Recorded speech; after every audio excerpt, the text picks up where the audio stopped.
Simply put, Stanley Tucci does it all and does it all very well. An actor, writer, producer, and director on stage and on screen. He's either won or been nominated for the Oscar, the Golden Globe, the Emmy, the Tony, and Grammy Awards. It goes on and on. Stanley's latest project is directing the classic screwball comedy, Me A Tenor, which is on Broadway. And one review called him a sly director full of clever ideas. That's a quote, folks. And guess who's with us for early coffee this morning? Here he is, folks. Stanley Tucci, a sly director full of clever ideas. Not bad. Yes, Do you like that review? I love it. Yeah, I love it. Yes, yes. You made your Broadway debut back in 1982. Seems like ages ago, and now you are back again, this time directing. So, I mean, how is it being able to control these actors rather than being one of the actors? It was a joy. A couple of them are friends of mine, and now they've all become friends of mine, luckily. And this is an extraordinary cast. You know, Tony Shalhoub, Justin Bartha. Justin, who's never done a play before. You couldn't tell by watching. I know. It's incredible. He really commands the stage. And Anthony LaPaglia, Jan Maxwell, Jennifer Laura Thompson, Mary Catherine Garrison, and Jay Kleitz. And these are really extraordinary actors, all seasoned professionals, with the exception of Justin, who now is a seasoned professional. The hangover will do that for you. Yes, that's right. Now, did you want to bring all of them together? I mean, was this a list of friends that you said, hey, this may work? Or did you really have them audition one by one and make sure that they were the perfect person for the part? I had, a few people auditioned. I knew I wanted Tony to do it, and Brooke, his wife, Brooke Adams, I didn't mention her before. They're just wonderful together. They met actually doing a play a long time ago. On Broadway. Anthony, I knew I wanted him, and then everybody else I auditioned. So there was no desire to act? Was this something you wanted to do straight from the beginning, is get in and direct? I know, because it's different, but like you said, you know, those actors, they're tough to deal with at times. But I guess being a director and being an actor at the same time, I guess maybe it makes you better prepared. Well, yeah. I mean, because I know, there's nothing that I would ask them to do that I wouldn't do myself on stage. But I'll do just about anything on stage, it seems, you know. They were great, very patient with me. And it's not that I don't want to act on stage. It's just that it's very hard with little kids to, you know, do that 8 shows a week. You know, 6 days a week. Because you wouldn't get home till late. Well, you don't get home until 1 o'clock in the morning, 2 o'clock in the morning, and then they get up and go to school, and then you never see each other, and it's not very healthy.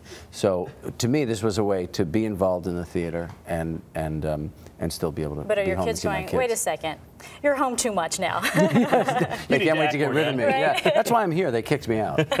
Let's talk about some of your film career.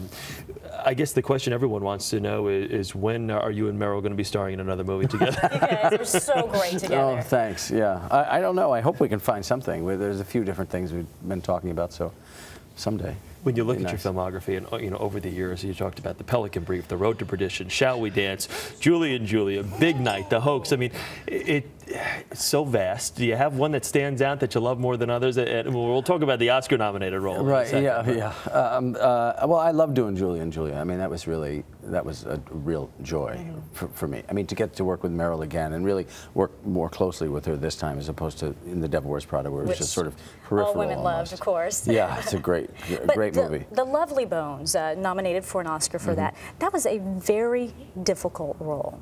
Yes. How did you watch and to do. How did you prepare for something like that? Because a lot of people, in fact, when seeing you, didn't even know it was truly you. Yeah, I know. Some people went through the whole movie not knowing it was me. Those people aren't very bright. No, it was very hard to do. I didn't want to do it at first. I said it took a long time to make the decision.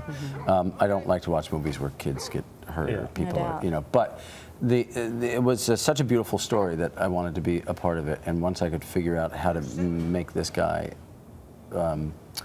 as real as possible, that was once I found that, and as human as possible.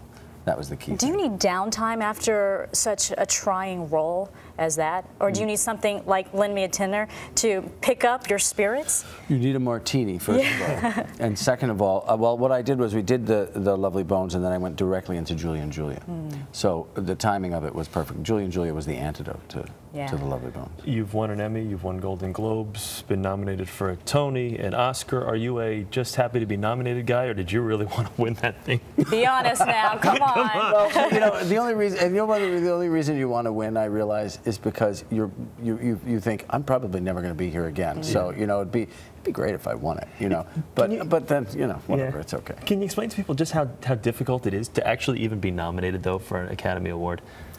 I don't know. You see, I don't know. I mean, I've been doing this for almost 30 years, so I guess for me it was difficult. Isn't there campaigning involved? I mean, we hear all the stories. Campaigning isn't the word. Yes, you feel like you're running for office. It's exhausting, and you know, there's so many award shows now. Hollywood, you know, we love to congratulate ourselves over and over and over again for the same things every year. So this award season has what used to be, you know, a couple of months, maybe a month, now has turned into this 4-month thing. And it's exhausting, but you know, it's also fun at the same time and very flattering.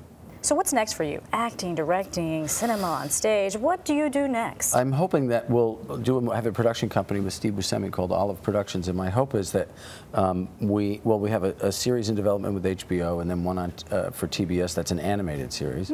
And either I'll direct a film this fall, or I'll be in a film called Ed Lucas that will produce. My company will produce. Right. Stanley, thank you so much. Yeah, looking forward to seeing all of that. Thank you. Thanks for having me. Great talking to you. A lot happens early on The Early Show, weekday mornings on CBS.